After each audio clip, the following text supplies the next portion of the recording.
Chapter-8. Kaitlyn looked around the completed room with a smile. It was beautiful if she said so herself. She'd had to move a few ornaments around, but the tree exuded perfection. With the presents expertly wrapped under the tree, it created a homey feel to the room, and with the new furniture, it definitely belonged on a cover. Dillon leaned closer and touched her hand. "It looks amazing. You did a wonderful job." She squeezed his hand briefly and nodded. "This is going to be so great for your mother." The front door to the lodge opened behind them, and they turned to see an unfamiliar woman with a black case slung over her shoulder enter, followed by a trio of men holding lights and umbrellas. "Hello, I'm Greta Schelling. I'm with Travel Magazine. Is Margie Fields around?" Dillon stepped away from Kaitlyn and toward the woman. "I'm Dillon Fields, her son. I'll go get her for you." As Dillon headed into the kitchen, the photographer turned eyes on Kaitlyn. "And you are?" Kaitlyn cleared her throat and forced herself to speak up. "I'm Kaitlyn Bell, the decorator." The woman's eyebrow arched as she surveyed the room. Her blonde hair was pulled back in a ponytail, and her face held no emotion as her eyes moved from one side of the room to the next. When she had perused the entire room, the corners of her lips pulled up just slightly. "Yes, this place is beautiful. It will look lovely on our cover." Relief flooded Kaitlyn. "Thank you." But Greta had moved on. She turned to the men behind and began barking out directions for them to set up. Kaitlyn took a step back, not wanting to get in the woman's way. It was clear she was a no-nonsense type of woman. "Ah, Greta, I'm so excited to meet you." Margie entered the room with her typical flair. She had on a red dress trimmed in white, and all her jewelry was Christmas-themed. "I'm Margie Fields, the owner of this beautiful lodge." Greta paused long enough to shake Margie's hand. "You've done a wonderful job with this room. I was just telling your decorator how good it will look on the cover. Do you have any other guests here now? I'd like to get a few shots of the room empty and then with people in it." "Oh, yes, we have a full lodge. The guests just didn't want to get in your way, but I can certainly round them up." Greta flicked her slender wrist over and checked her watch. "Give me 15 minutes. Then she turned back to the men and continued rapid-firing her orders. Margie glanced at Kaitlyn and Dillon before heading up the stairs to begin gathering the guests. "She's rather intense," Dillon whispered in Kaitlyn's ears. Kaitlyn nodded. "But maybe that's good. I bet it helps her get the best product." They watched Greta take a few shots, move a few things around, and take more shots. It was a fascinating process, and Kaitlyn wondered if Dillon's job was similar. But she was afraid to ask him as Greta tensed every time something distracted her. Maybe intense wasn't even the right word to describe her. Vehement might be a little better. A few minutes later, Margie returned with a few guests trailing behind her. "Perfect timing," Greta said, without even looking up. "Everyone, please take a seat on the couches." Kaitlyn and Dillon joined the others and took a place on the couch. Jack, who had entered with the other guests, sat between them.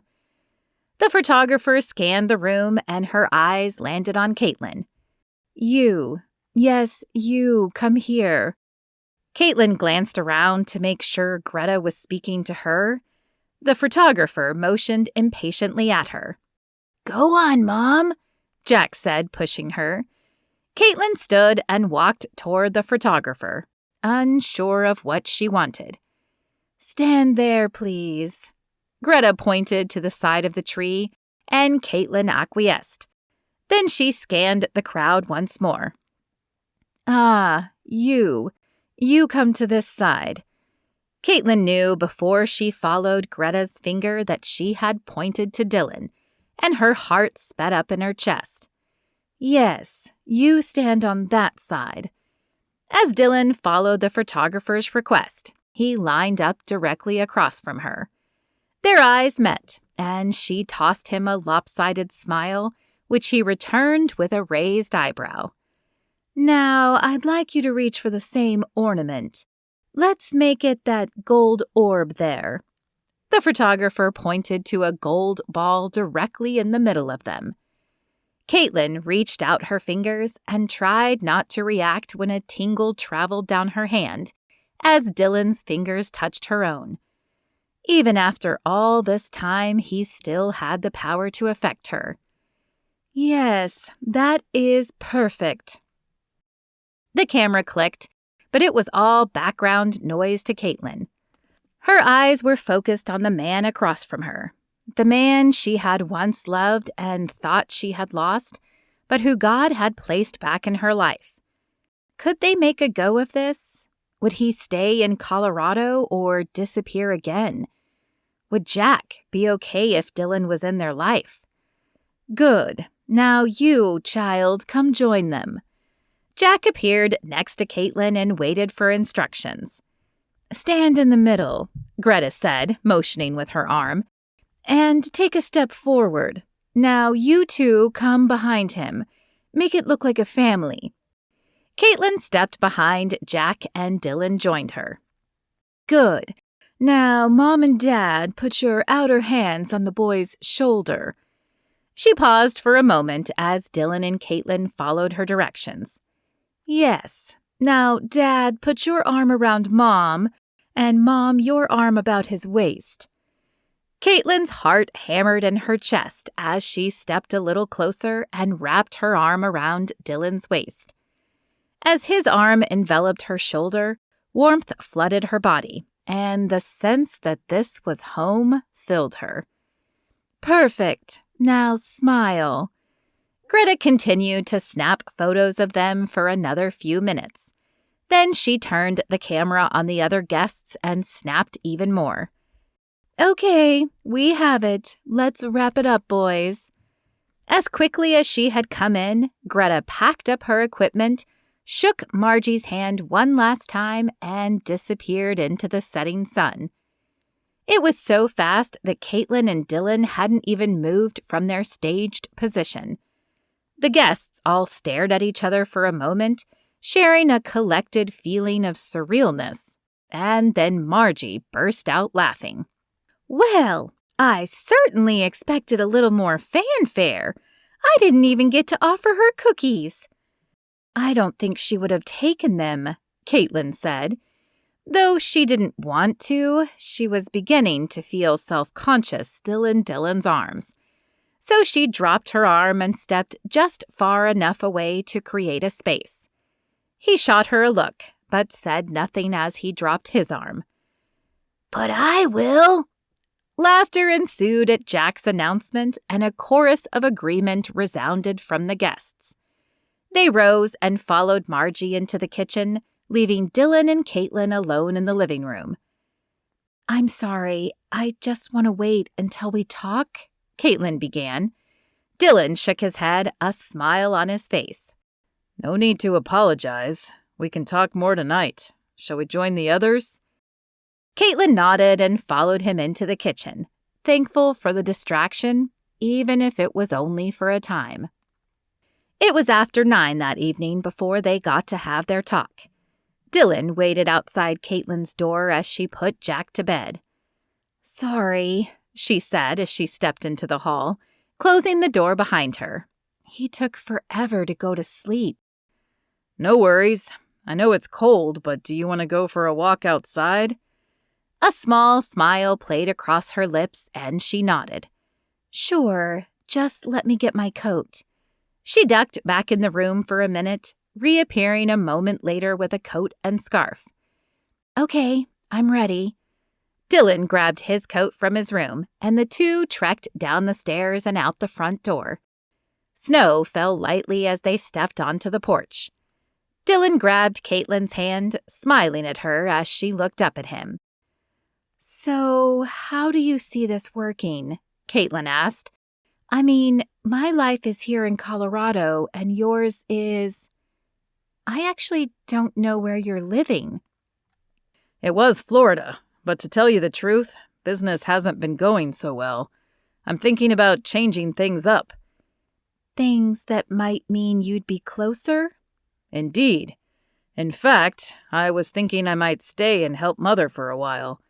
I know she's been busy ever since my father died. But what about after that? What happens when you are done helping your mother?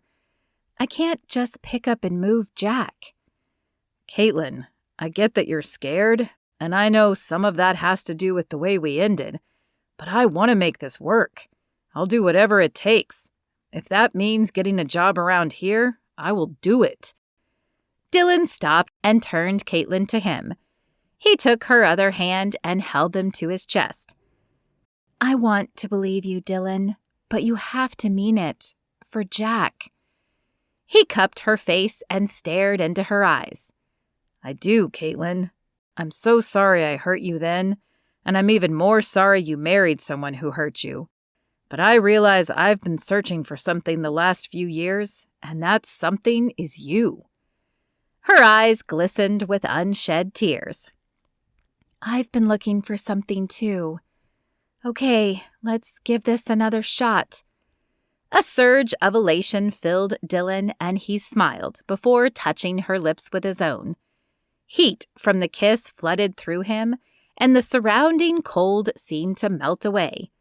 His heartbeat sped up as the kiss deepened, and it took all of his control not to pull her back to his room. Oh, sorry. I didn't know anyone was out here. Julian's voice broke into the kiss, and Dillon and Kaitlyn parted. It's fine. We were just taking a walk. Dillon didn't like the cold look in Julian's eyes. Evidently, neither did Kaitlyn, as her hand tightened on Dillon's and she turned to look up at him. It's getting late. We should probably head back inside anyway. Dillon nodded and regarded Julian one more time. Have a nice night, Julian. You too. The words were pleasant, but the coldness remained in his eyes. Dillon didn't know Julian, as he had been hired after Dillon left, but he would certainly be talking to his mother about him. The man gave him the creeps.